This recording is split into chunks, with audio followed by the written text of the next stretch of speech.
Okay, so I'm driving home from the Athens fair. It's my second year in a row going out here. Man, what a successful day! What a complete contrast, just in terms of the people that we talked to, the overall attitude, especially as compared to Wausau. Just a complete contrast in how accepting people were of our gospel tracts, of the gospel itself. It was a very successful day. We gave around. I went out there with Wes Crumplish. He and I together handed out either 450 or 550 gospel tracts. I can't remember. But anyhow, it was a lot. And we weren't out there for the parade. We got out there after the parade. It was probably about 3:30. We were there until 5:30. We managed to share the gospel with probably 8 to 10 people. One group of 4 teenagers, another group of 3 in their 20s. I got a lady, Brenda, on tape. Kind of a funny thing. I've got my iPhone that I'm still kind of tinkering with because I'm just amazed at how good of footage that it takes. So the footage I got of Brenda, I have this new holder for my iPhone, and Wes and I were in the beer garden, and basically he was passing out tracts to everybody on the perimeter of the beer garden, and I was handing out tracts to everyone inside the beer garden. And then we were going to meet outside. So I'd already come outside, and I was waiting for him, and I was just going to kind of tinker with the camera on my iPhone, see how it was going to work. Well, the second I clipped that thing in, this lady Brenda walks up to me, and she said, "Hey, do you have another one of those $1 trillion bills?" And blah, blah, blah. So she claimed to be a born-again Christian. I believed her. She, we talked for a few minutes, but she, talked how important faith in Christ was, so that was good. But also, it's always nice to get encouragement from our brothers and sisters in Christ as we're out here doing this, because it never ceases to amaze me how those who profess the name of Christ come against us, especially in Wausau, and other cities like Minneapolis and things like that I've been to. So today was just very encouraging. I did a little open-air preaching. I got some footage of that below also. Basically, I had 2 big lines there were 2 vendors.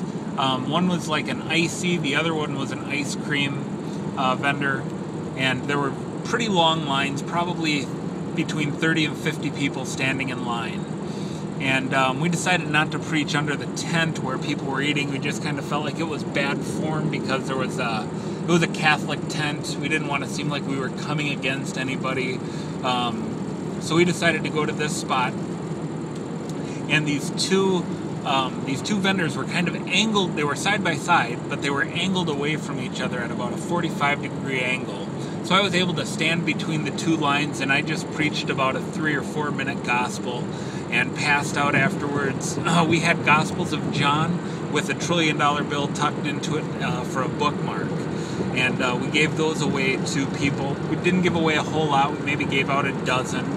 Of course, people are going to reject the gospel, I guess, no matter how accurately or how well you portray it. If you portray it biblically, people are just going to reject it. So, but it was an awesome day, blown away by the goodness and greatness of our God, and how kind and merciful He was to give us a day like today. Probably noticed the silly-looking hat that I'm wearing on my head. This hat was given to me by a homeless gentleman who's staying at the Ramblin' House. I was talking to him a couple of weeks ago, maybe a week ago actually, and he wanted my email address so that he wanted to see if I would be interested in helping at Ramblin' or things like that. So I said sure. I gave him my gospel tracts have my email on them, which is Matthew419@gmail.com. He said, "I know that's a Bible verse. What does it mean?" And I said, "Well, it's Matthew 4:19 is, Jesus said to them, 'Follow me, and I will make you fishers of men.'" And I told him how Jesus said that to Peter, how I identify with Peter because I'm a fisherman also.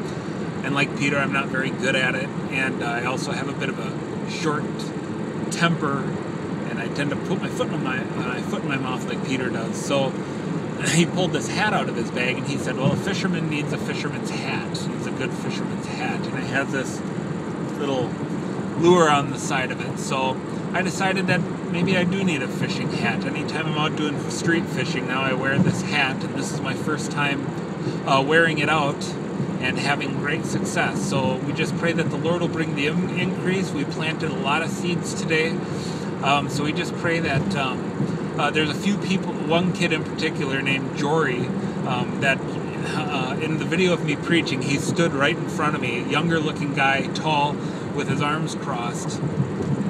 Wes was witnessing to him afterwards, and he's a smart kid, studies world religions and philosophy in college. I kind of was overhearing the conversation, and it's just trying to kind of figure things out and stuff. So Wes was able to give him the gospel, and we answered a lot of his questions and everything. So it was a great day. So be praying for Jory, and just pray for all the tracts that went out, and just continue to keep us in your prayers as well.